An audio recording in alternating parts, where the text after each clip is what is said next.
Rathbones Look Forward series with Andrea Catherwood. I'm Andrea Catherwood. Welcome to the Rathbones Look Forward series, where I'm speaking to some of the great thinkers, writers and journalists of our time, looking at the future of our changing world. And today we're looking at the future of the countryside. My guest today is Dieter Helm. He's an Oxford economist and chair of the Natural Capital Committee, advisors to the governments on the state of English forests, water, species and many more. Dieter's latest book, The Green and Prosperous Land, a blueprint for rescuing the countryside, is a practical 25-year plan to put Britain on a greener path. Dieter, your plan is for positive change.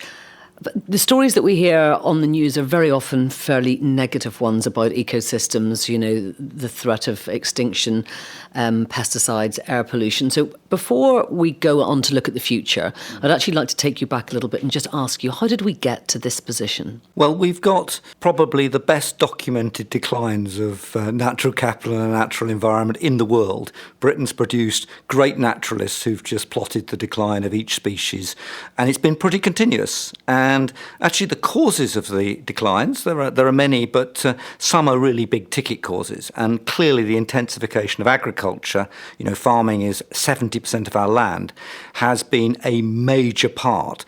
And farming's basically, a battle against nature. If you're a farmer, what you want to do is kill everything except the crop you're trying to grow. And if you're trying to look after the environment, that's not particularly helpful. So there's plenty of chance to turn this round, but it's been a pretty disappointing and depressing story, despite all the efforts that people have put in to try to do something about it so far. The idea of taking an economic approach to protecting our green spaces is quite an interesting one. It might seem a bit cold to some people, but as you say in your book, it's quite appealing to people's value of nature to see it in a more economic way. I mean, just looking at it spiritually doesn't seem to have worked terribly well. Do we need to put an economic value on it to maybe take things forward? Well, I think that one of the reasons why, these wonderful people in the environmental movement, really good people trying hard to do the right things, have had so little impact is because they're basically against the economy. What they want to do is stop the world and get off. And in particular, they want to end economic growth. Now, my take on this is that's wrong for two reasons. First of all, it's just hopelessly impractical. Nobody's going to vote for that. If you stand up and say, in our democracy, look, we're going to make your life a lot worse than it currently is in terms of your standard of living. And you say, but it's for the greater good of the environment. History shows that doesn't work. But the second reason is that actually investing in our environment, turning this story around, is really good for economic growth. These are really big economic opportunities. And do you think we just don't tell that story enough? Oh, I think it's partly that we need the environmental movement to get behind good policy and talk to the Treasury rather than talk to themselves. That's part of it. But it's also that there are many vested interests behind the sorts of things that are doing a lot of damage now, which are capturing what we would call economic rents. They're just lobbying for their subsidies and their returns. And the net result of this is that we're all collectively worse off. So we can do much better economically and have a green environment. And I genuinely believe that's the way we should approach this problem. Well, I would like to unpick that a little bit more. In your book, you talk about the prize, what nature could look like by the middle of this century. And you say that it's achievable and it would also be good for the economy. Can you just paint me a picture of what it could be? Yeah, so this is one of those kind of imagine moments. Mm-hmm. Stand back, think about the natural environment and imagine what it could look like. So, and this is talking mid-century, in more than 25 years' time, so it's a reasonable time period. Well, if you look round, first of all, we could have an agriculture which is not polluting our rivers and polluting our water systems. We could have rivers in pretty good shape. We could use trees, carbon sequestration mechanisms, etc., to do a lot of the things we're doing with hard concrete. If you go out in the city and, 80% of people plus live in urban environments, Why don't we have trees down the street? They're much more efficient at cleaning up air pollution than trying to do physical constraints on what's going on. So the streets could be cleaner. Why shouldn't children be within 500 yards of a green space? Wouldn't mental health be better? Wouldn't physical health be better? And why around the coast can't we have a green belt all the way round? We're going to have a footpath all the way round. Why can't our beaches be clean? These aren't phenomenally extravagant utopian asks. These are practical things which everybody understands in their own locality. What I've tried to do is put it together into a total package and say, look, this is the prize you could have. And by the way, it's economically sensible for you to do it. Do you see real government hunger for enabling positive change? I know that you're part of in fact, you chair the Natural Capital Committee that advises the government on the state of English forests and water and species and things like that. So you're obviously talking to the government, but what kind of response do you get? Well, if you just roll back a bit, in 2011, the government of the time had the first white paper on what they were going to do about the natural environment. And they set out this objective, which is easy for politicians to say, we're going to leave the natural environment in a better state for the next generation. And, it was like all the other platitudes in the past. It had every potential to just go the way of the past and would just carry on doing the damage. But David Cameron asked me to chair the Natural Capital Committee. And he said, think about this, work out how we could do it. And, I thought this is just like, yes, minister, committee to do this stuff, nothing's going to happen. But he said, no, go for it. And I am not political at all, but I thought, OK, we'll give it a try. And we proposed a 25-year plan for Britain to improve its natural environment. In other words, how you would do this. And 5 Secretaries of State later, Michael Gove has actually produced that paper to set out the 25-year plan, and we're about to have legislation to put it into a statutory legal objective to achieve these outcomes. So, of course, one's always getting disappointed, but you've got to try. And this time around, it feels genuinely different. We might actually get this on the statutes, in law, and then we might actually achieve something. I wonder politically, do you feel that it requires the parties to maybe go above the kind of classic two-party system that we have? Because the 4-year political cycle doesn't help. I mean, you say it's already been thwarted, and actually that's with broadly the same government in place. Perhaps the environment is actually too important to be left to our two-party political system. Well, there are a lot of people who think that they like democracy, but they don't like it when democracy doesn't agree with the objectives that they hold dear. I'm a Democrat. I'm half East German by origin, so I have an appreciation of what the opposite of democracy looks like. And by the way, it's awful for the environment. So we live in a democracy. So what I did when I was chairing the Natural Capital Committee was I went to great lengths to get all 3 of the then major political parties in 2015 to put in their manifestos that they would adopt and implement the 25-year plan that our committee came up with. And you know what? They all did. This is cross-party. And indeed, in one sense, what's going on in our democracy at the moment is each party is fighting for green votes because there isn't enough other votes to get them a majority. So you see that with the Conservatives pitching very hard through Michael Gove and others to be seen to be green. You see Labour doing the same thing. The Liberal Democrats have all been doing it. And to an extent, they're quite successful because there's only one Green MP. All the green bits are being fought for by the other parties. So that's why I think this is a good moment. And actually, I think democracy is exactly the way we should drive this through, not to try to find some extra parliamentary way of achieving objectives which we haven't persuaded the bulk of our fellow citizens to sign up to. And if we don't grab these opportunities that you've laid out, where does that leave us if we don't actually make the changes that are necessary? Well, the scale of the challenge to the environment now is probably bigger than it's been, since the Industrial Revolution. We are going to have 10 million more people. We're going to have a lot more houses, 300,000 a year. That's 3 million every decade, probably 6 million more houses. We're going to have new motorways, new rail systems, HS2, new energy systems, new industrialisation of the landscape. So the challenge is just enormous. And what all this means too is we're going to have a lot of consumption as well. Now, if we don't do it, if you walk out in the street and have a look at You can see it out there. You can see the mental health and particularly the physical health problems. You can see the obesity. You can see what's happening to our children in urban areas. You can see the pollution in the river. It's just going to get bigger and bigger. And my point is that if you think that damaging the environment has been bad for economic growth so far, you ain't seen nothing yet to what's coming. So the other side of this argument is you really don't have much choice but to really address the environment now, because otherwise we really will undermine our prosperity and people will genuinely be poorer. So there's the kind of carrot of this. There's a fantastic opportunity out there, but there's a stick. If you don't do it, we're really going to suffer. And just tell me in broad brush terms then, what are the major areas that we need to address in order to prevent the kind of catastrophe that you're talking about?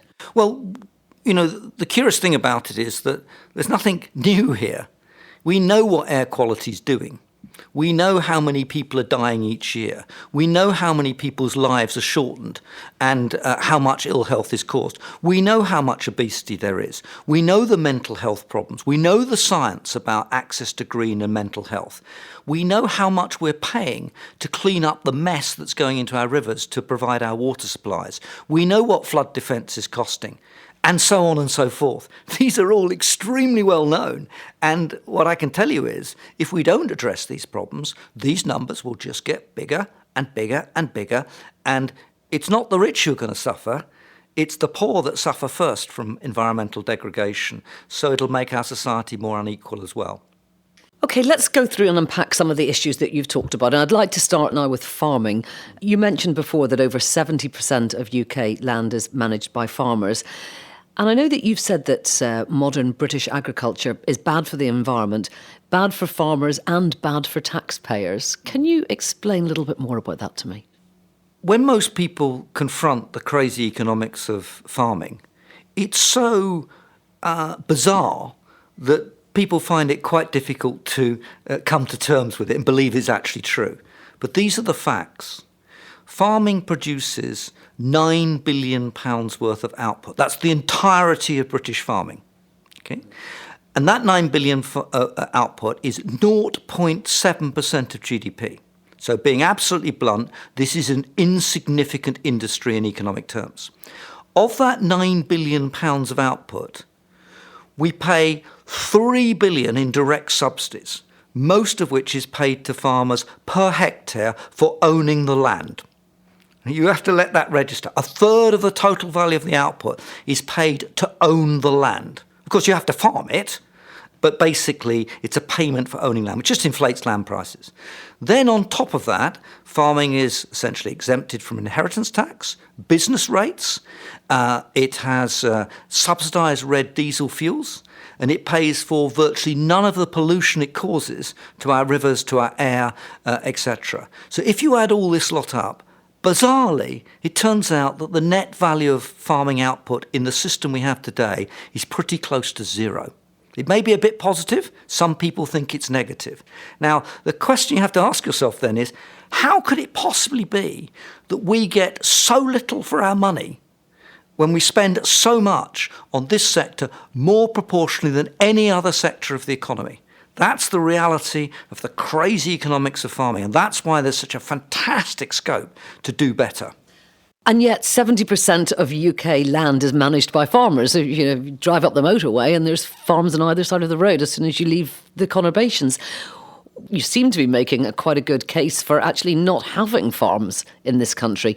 How do we feed ourselves? On the contrary, we want that land farmed. But we can have much better farming and much better outputs for our economy for putting so much money in. So the question is, why should we subsidise this, and what should we be buying with our £3 billion? And the answer to that question, which is actually there's quite a consensus, even the NFU agrees, the Farmers Union agrees with this now, we should be paying that £3 billion for public goods, things that the farmers wouldn't otherwise produce, which we value and we want. And part of that is the environment that 70% of our land area is, and less pollution, less costs, etc. And I argue not only will that be good for us and our society and our economy, and we'd all be more prosperous as a result. It would be a green and prosperous land, but actually the farmers themselves would be broadly better off as a result, because the sad thing is they don't make much money. The average farmer is 60. This is an ageing industry. There isn't much entry for young people. This isn't an industry where, for farmers, it's going very well. It's actually ended up being bad for them as well as bad for the environment. So is there a way of using this 3 billion that you talk about to make it a much greener and more pleasant industry? Well, it'd be pretty hard to make it less green than what we're currently doing, okay? And so the question is, so if you say to farmers, look, you've got 3 billion here you can have, so it's the same amount of money as they're currently getting. What we'd like you to do is tell us, you know about your land, what you could do which will produce those public goods.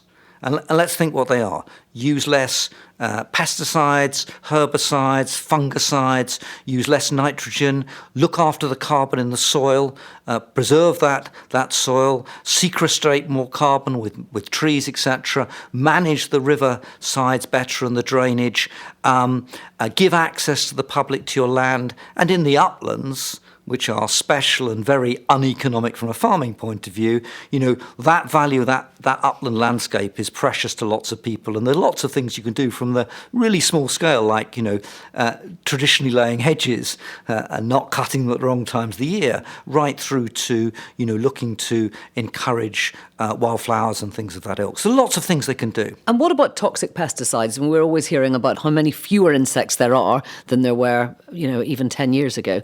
Is that a real issue that we can solve by using less pesticides? Insects are a really interesting example. They're what most people don't notice, or actually are quite pleased not to have them in the house or whatever, okay?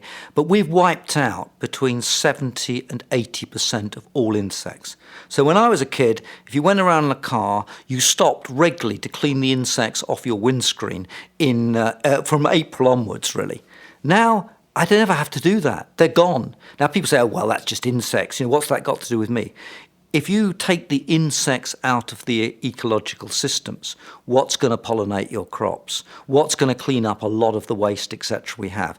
Insects are perhaps the most important part of our biological systems, and we basically wipe them out, and we wipe them out in large measure because of the agricultural practices we pursued.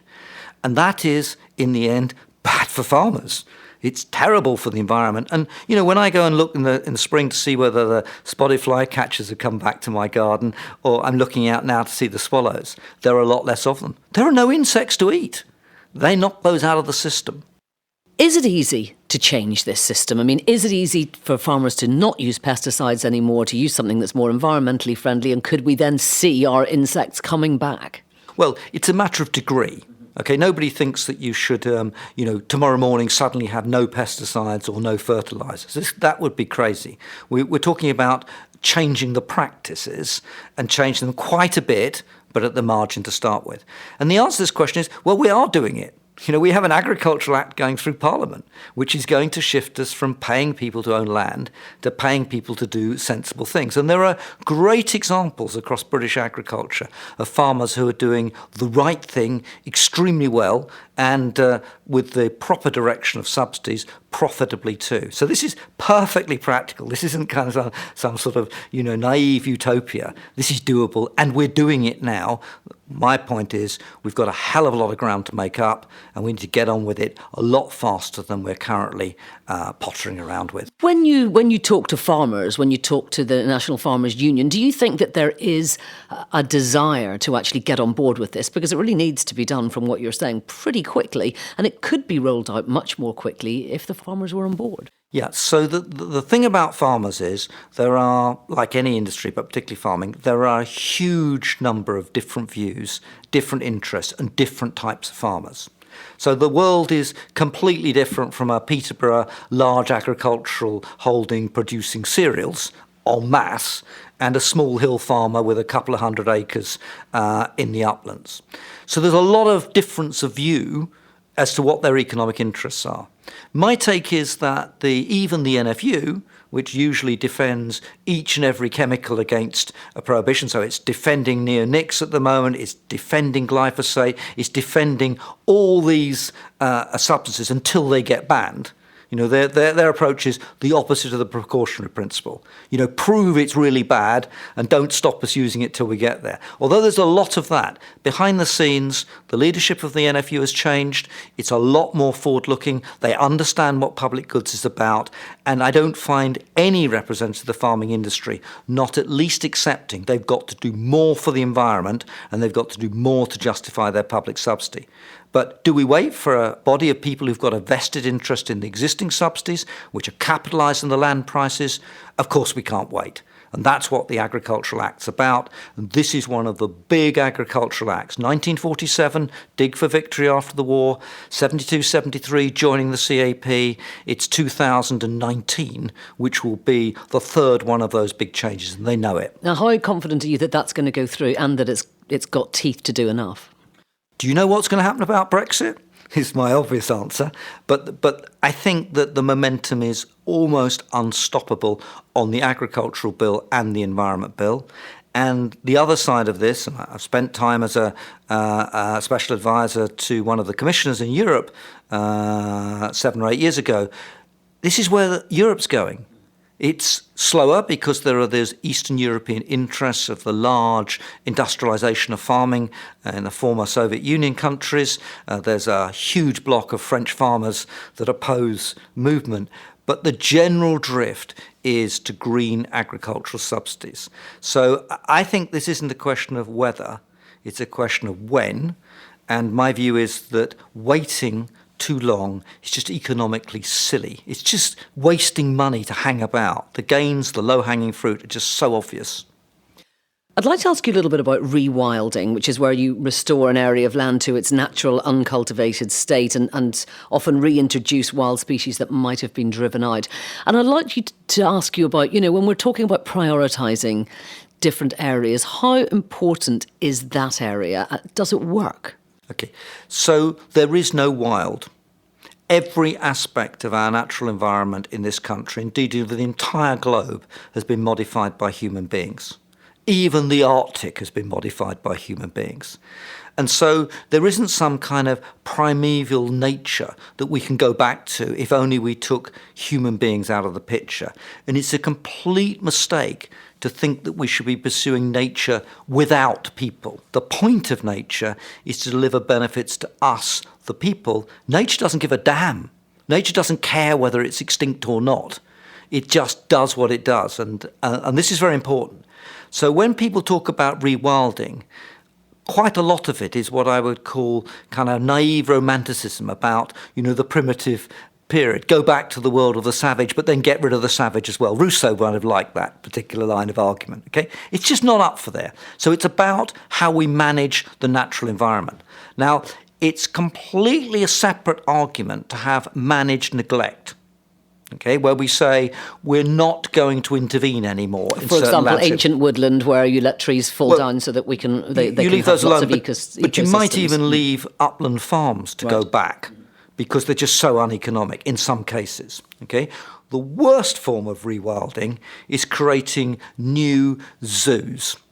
And essentially, the two big examples that we have in Britain, although it has some fantastic biodiversity effects, are essentially the attempts to create a zoo, put a fence around it, keep people out or charge them for coming in, and then have this kind of barrier between this primitive world, like a kind of safari park, and the outside. And this is where perhaps you introduce species that used to live there.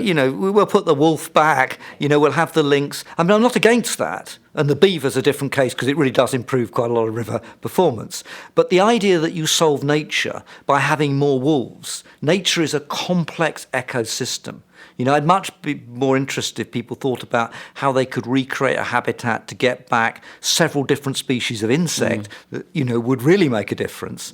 But, these totem items, they give a lot of pleasure. The red kites have appeared right across Oxfordshire. I see them above my garden now. They're absolutely beautiful. They delight me. They make me happy. But that isn't a good environment just because we've got red kites, even if it's better than it was before. I'd like to move on and talk a little bit about cities now. More than 80% of the British population live in towns and cities, and there's clearly a huge cost that comes from the health consequences of air pollution. When we think about London's air quality, being no better than Delhi's or Paris or Beijing at times even. How do we limit the pollution that's getting into our city air? And how much can we hope to mop up by planting more trees? Well, air quality is one of the things where you can measure the damage to people's health and the loss of life very directly. And it is quite remarkable it's taken till now to people to get really seriously exercised about this. The actual truth in London is air quality's been getting better for the last decade. So you just think how awful it was a decade ago and how much damage it was doing. So what we want to do is pragmatically, these things must be pragmatic, they must be affordable, okay? So we want to bear down on the causes of air quality damage, and those are agricultural pollution, ammonia and other agricultural chemicals coming into the mix of London's air and city air. And it's really important that it's not just, diesel vehicles that are doing this, but it is transport as well. It is interesting, actually, that you bring in the idea of farming again, because actually I think most people assume that the air quality in the city is bad because of the things that are in the city, not something that's in the countryside. Our worst incidents of pollution in London are caused by air coming up from France and from surrounding areas, much of which is chemical and agricultural pollution. Ammonia is a really big ticket story. It's not just the fertilisers and so on, which are, polluting rivers, etc., etc. It's not just the carbon required in producing these things. It's what comes in the atmosphere too.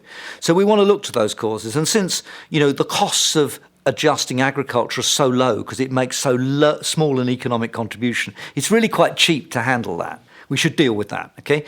The vehicles, that's a classic example in part of really mistaken policy. Why have we got the streets of London clogged up with diesel vehicles? Because someone had the bright idea that this was good for climate change. Right? Well, it is better for climate change to have diesel engines than petrol engines, but nobody thought about the other consequences. So we're bearing down on those things, and we can make intelligent, smart cities with new technologies, digitalisation, artificial intelligence, much better in handling those things. We can make cycle lanes, we can make it possible to walk. But then we've got to think about the other side. How do we mop up the pollution? There's no way that our major cities are not going to be major causes of pollution for a long time going forward. We started to clean up the rivers. There isn't the great stink in London anymore. But when it comes to air quality, amongst the cheapest things you can do is to plant trees. And when I say plant trees, I don't mean any trees.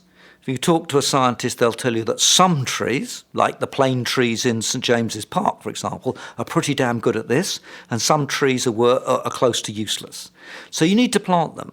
So, if you think of a city like Sheffield, what were they doing? Going around cutting down trees to make it easier for utility cables, when these things are major pollution absorbents. So I'm really ambitious. I want to say in a major city that we should have a default position, which is every single street should be planted with trees unless there's a good reason not to do it. And the green spaces should be preserved. And take London, Greater London, 46% of London is green. If you look at a satellite map, think what you could do in joining those up, creating corridors, linking people's gardens together, creating those green spaces. Stop concreting over school playing fields. Give the kids somewhere to go. And you get the air pollution and the health and the mental benefits. You get multiple payoffs for doing this in cities. So let's go for that. And wildlife in cities is really quite interesting. Tell me about the idea of the green belt. Now, it was introduced after World War II to stop cities intruding on the countryside. And clearly, many people think it makes a lot of sense, but they do seem to be forever under threat. Where would you go with them? So the idea of a green belt is to limit urban sprawl and to create the lungs around cities. And these were put in place gradually after the great planning reforms after the Second World War, 47, 48, Planning Act, etc. Now that's the idea. But the reality is that they've basically been no planning permission areas. And much of what is the green belt is anything but green. A lot of it is intensive agriculture. If you go to the east of Oxford, it's some of the least biodiverse land on the planet. And what people say then, therefore, look, it's brown, it's not green. If we built houses on it, it wouldn't make anything worse. Why don't we just use this land for planning? And you know what? For quite a lot of green belt, the houses will have more biodiversity than the agricultural land at the moment. that's a measure of how awful the agricultural land is. So the kind of common sense first line view, which is completely wrong, is that we should just simply improve the environment by building all over the green belt. Now, what I say is something very different. Why don't we make the green belt green? What really matters with environmental assets, natural capital, woodland, countryside, wildlife, is that people can enjoy it. So the right place to have the green is right next to people. That's what the green belt does. So if you look at my city, Oxford, and you look out to the east, why isn't that a green area, accessible to the public of Oxford, to go out there for the kids to play? Why haven't we got access? Why don't we mandate that access should be provided? So instead of comparing what is brown green with houses, why don't we compare houses with brown green and green, and then work out when we should build the houses and when we should really give economic growth potential to people by enhancing their lives and improving the benefits that flow. So I'd like to talk a little bit about tourism, because an area of natural beauty obviously draws people in, and sometimes, really a lot of people all ending up in one place. The footfall needs infrastructure. Clearly there are economic benefits here, but I wonder if it's possible to create sustainable tourism on a large scale. Okay, so tourism is worth about 100 billion a year in Britain. Farming is worth 9 billion. So this is a really serious industry. And as we do Brexit, as sterling falls over time, staycations and staying at home is going to become more popular. And what's more people are going to come here because if you're a foreigner, this is going to be a cheap holiday. And, if you throw in a bit of climate change, it's not so bad, the weather. So you can see this is going to boom. Okay, so the first thing to say is, and of course not all tourism is the countryside, a lot of it's city, etc. But the first thing to say is, isn't it great that all these people are on the beaches of Cornwall and enjoying open air? The kids are out there running around having fun. Okay, it's crowded, but this is a good thing. This isn't bad. This is people outside. Now, of course, too many people risk damaging the natural environment you're trying to preserve, and they affect other people. You probably don't want to go on holiday with thousands of people on the beach. You want that idyllic picture of the sand, the beach, and just you and your bare feet walking over the sand or whatever. That's what we all want, right? So we've got a trade-off here. So I think we should think positively about making tourism contribute to protecting the natural environment, which, if overdone, they could cause damage to. So if you go to Swiss villages, you'll pay a tourist tax, a bedroom tax, if you stay overnight in an area, and that is spent on the local infrastructure and the local facilities. What about, those thousands of people going to Cornwall, giving £1 each, which is used on a local community group with the school, cleaning up the beach, doing something about plastic, and helping fishermen not to use nets in particular ways that do damage. We just have to be creative about this. But to say, tourism's bad, this is all part of this idea that what we want to do is get rid of people and nature will be all right. What we want to do is create nature for people, and we want to sustain and enhance that nature, and we want to get people to use that nature in a responsible way, which gets those best benefits. But, let's triumph the fact that all these people are outside in the bank holiday that's gone this year when it's been sunny. Isn't that wonderful? I want to bring up actually a project that you've been involved in, and it's one that I hadn't heard of before. Rather than tens of thousands of people all going to Cornwall to try and find the beach that Paul Dark was filmed on, there's a project for a path to go around all of England's coast, and it's due to be completed next year. I think it's 2,795 miles. It sounds incredible. Tell me about it. Well, it's perfectly straightforward. It's going to happen. We're actually going to be able to walk round the whole of England, not Scotland. And if you think about Scottish coast, that's pretty difficult to do, okay? But this is a fantastic thing. We've had the great long-distance paths created decades ago. Southwest Coastal Path is fantastically used, and people get huge personal satisfaction out of walking bits of it. And some people, devote months, weeks to, fulfilling their life's ambition to do this thing. So this is great, and we can do it all the way around. But, we could be even better than this. So if you could walk all the way around Britain, wouldn't it be good if, 20 metres to the landward side was actually green? It's not usually great agricultural land, and anyway, you don't want the runoff going into the sea. It's usually rough. Well, why don't we think about that as a green belt of 20 metres deep around as much of the coast of Britain we can do. It wouldn't cost very much. Okay, and then look at the beach side.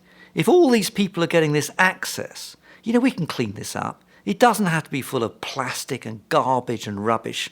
We can make this a better place, but we have to educate people. A beach has seaweed on it. It has its own biodiversity. Get the kids out there in the rock pools. Get them to see what's really there and what they can enjoy. So let's think about this as one of the great assets of the first half of this century that we in Britain can create.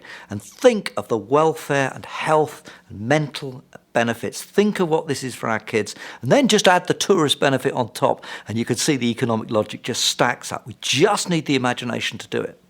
It's been fascinating discussing all the options that we've got.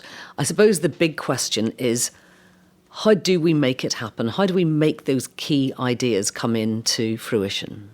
Here's where I am a cold-hearted, rational economist. Okay? This has to make economic sense, because my bottom line is, whether we like it or not, however much spiritual and other value we get from the environment, if it doesn't make economic sense, the lesson from the last 100 years is it's not going to happen. So we have to be cold, hard, rational and economic about this. So my starting point is it the case that stopping the rot and doing these environmental enhancements are positive economic projects which stand next to investing in, anything from HS2 to a runway to the local business developing its next factory? And the answer is overwhelmingly yes. And we have to be hard about this. We can't do everything, so we should go for the projects which have the biggest bucks quickest. And clean air is clearly high up that agenda. That's what we're doing. And we should go for the projects which are cheapest first. Just tell me, though, I'm sorry to butt in here, but just tell me, how do you justify on cold, hard economic terms why clean air is better for people? Is it the health benefits? Well, there are lots of different benefits. Okay? I mean, obviously we all want clean air. Okay, and but in terms of the kind of hard economic benefits. So we have to start to do the economics with the science. Mm-hmm. So what is the consequence of dirty air to physical health and to mental health? Then we take a look at how much we spend on those things now. And, you don't have to spend very long with your local GP or your local health service manager to find out how much they're spending now trying to handle what is almost a mental health epidemic, let alone the obesity that comes from the lack of exercise, etc. We all know this. So these are calculable numbers. So the question is, could we, let's put it really crudely, could we save a few bucks? Could we make actually public expenditure lower if we did this compared with where it is now? And the answer is yes. So that's the first part of it. Then you start thinking about the enhancements going forward, and you think about these projects and think what the returns are. So I'll give you another example. Around Oxford, we're having a concrete canal built to prevent flooding for Oxford. Okay, now, one of the things I do is I'm a vice president of a wildlife trust. I'm very proud of that, Berkshire and Buckinghamshire, Oxfordshire Wildlife Trust. And we own land upstream from Oxford. Now, this concrete canal cost well over £100 million. Nobody said to us, how much would it cost you to do things with the land upstream which would prevent the risk of flooding equal to what the concrete would do? And by the way, what are all the other benefits you would have? Nobody said to us, how much money do you want to flood the farm we've just bought for our wildlife trust, or we bought actually a decade ago, and hold the water for longer? And it turns out that planting trees, holding the water in the Upper Thames, has fabulous benefits for curlew, for all sorts of wading birds, the insects, the biodiversity, the access to the waterways, the tree planting, the carbon sequestration. Oh, and by the way, we help to reduce the floods as well. That's a classic bit of solid economics. Well, we should just do that. So there should be a lot more joined up thinking that clearly there isn't at the moment. Absolutely. And just use markets. Ask us to bid. Ask us to bid against the Environment Agency to do this job. Now, it may turn out that the economics still say build the canal. Okay, I'm not arguing this particular case was got wrong, but you can see the scope here. There are water companies who auction to farmers, how much do you want to be paid to plant a cover crop in the winter to stop the nitrates runoff and to hold back the carbon? Poole Harbour is being protected by just such an auction by a business called Entrade. These are new opportunities. This is not kind of, people wearing green sackcloth. This is business people going out and saying, you know what, we can make a profit out of this because this is economically more efficient than to do otherwise. Why isn't the health service subsidising air quality improvement rather than having to spend all the money on ventilators and all the things that go with it? So lots of practical details, lots of nitty-gritty, but we have to set the frame within which to do that. If you subsidise the farmers to do the wrong thing, it's not their fault. They will do the wrong thing and then we'll just waste money paying to clean up the mess. The idea of the kind of polluter pays principle that we have rolling out at the moment, particularly thinking things like diesel cars in London, is that something that can be rolled out further? Is it something you think should be? For the polluter not to pay is really economically inefficient. If you go and buy something in the shops, you expect to pay the cost that it costs to produce that. If you go and buy an iPhone, if I say to you, you must pay for the manufacture of that iPhone, you'd have no difficulty with that. So if, when you're having your iPhone or whatever produced, it causes carbon pollution, why shouldn't you pay for that? And I can tell you as an economist, as a theorist, an efficient economy is one where all the costs are internalised. We pay the full cost. So the polluter pays principle is nothing other than 101 sound economics. Full stop.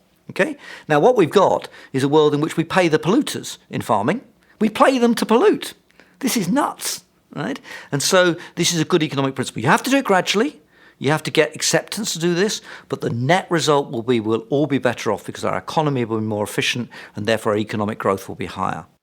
You also suggest designing a nature fund. Tell me a little bit about how that would happen and who would govern it and how you imagine the money would be spent. Okay, so there are 2 or 3 revenue sources for this. So if we make polluters pay, like carbon taxes, the question is what we're going to spend the carbon taxes on. So that's one source. Polluter pays goes into the fund.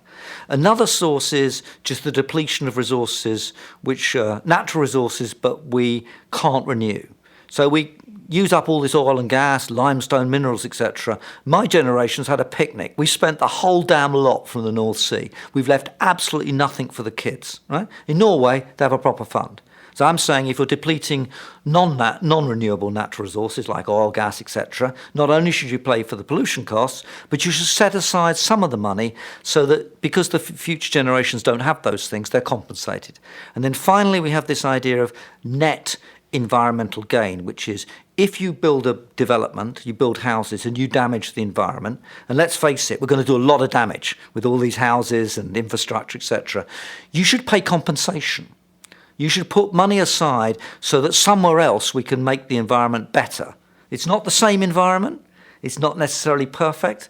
But, if you're going to do this, let's have some payoff. The Crossrail, all the mud is being used to create this fantastic wetland in the Essex marshes. It's just fabulous. Walensey Island is just this huge new natural reserve. So I think these revenues should not be just dissipated in lots of different bits, but we should corral them together into a fund and say, what we're trying to do in the next 25 years is enhance the natural environment. We need the money to do that. The way to raise that money is not to go and have lots of new taxes. It's just to do the efficient things. And then we should use that fund to enhance our natural reserves and therefore leave the next generation with a proper and fair deal and not, to be blunt, a kind of crap environment that we've despoiled for them. Finally, when you look at education and the coming generation, do you think that we have really failed by not putting nature and the environment right at the heart of the national curriculum? We surely need to educate everybody so that these aren't ideas that are coming from experts and academics, but they're something that we've all learned about. And at one level, it's not as bad as people say. If you take climate change, when I'm teaching at the university, they're obsessed by it. Okay, that's a transformation in my lifetime. Okay, and it's very hard to argue that young people aren't aware of the issues. They might have the most utopian and naive ideas about what to do about it, but I don't think there's any problem there. When it comes to biodiversity, most young people absorb these things not in the classroom by watching a David Attenborough film, if they do. 17 million people watch the Planet Earth 2, I think. Okay, but it's much more basic than that. If you look at our obesity problems, kids don't know how to cook. They basically do not know what it is that's in the food they eat. And it's no wonder. They have no idea what they're consuming. Okay? They don't have any feel for nature. So I'm in favour of going back a bit. And it's not just teaching nature for the sake of nature. Get the kids out there. One of the things we're exploring at the moment is a new national census, like the Doomsday Book. It was done in the 30s. Get every school kid out there participating. In the Wildlife Trust, we try really hard to get kids out of the city. And they love it if you give them something practical to do. If you go and show a kid a microscope and show them what a flower looks like or what a cricket looks like, a 5-year-old kid, they come away in absolute wonder. So this isn't hard. It does need doing. We do need to reconnect the 80% of our urban population with our countryside and our environment. But we can do this, and the cost is trivial, and the cost of not doing it is very large. So it can be done. There are a lot of doomsday scenarios about the environment and about climate change, particularly at the moment. You seem to have a lot more optimism than some. This is crackable. This is perfectly doable. Climate change is solvable, not with existing technologies, not by going to net zero by 2025 and closing down the economy. It's solvable by, opening up the light spectrum. It's solvable by developing solar film. There's huge technical advance. Every university lab is full of people coming up with new technologies. And when it comes to our natural environment, it doesn't have to be like this. We are not condemned to this. We won't get back to the 1930s. We won't get back to Wordsworth's Lake District. But we're doing so badly at such high cost.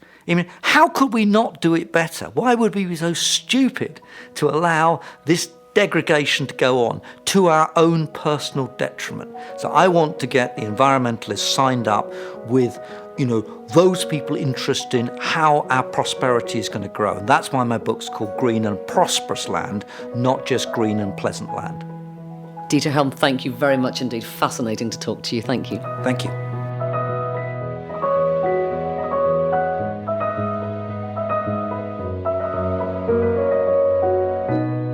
The Rathbones Look Forward series with Andrea Catherwood.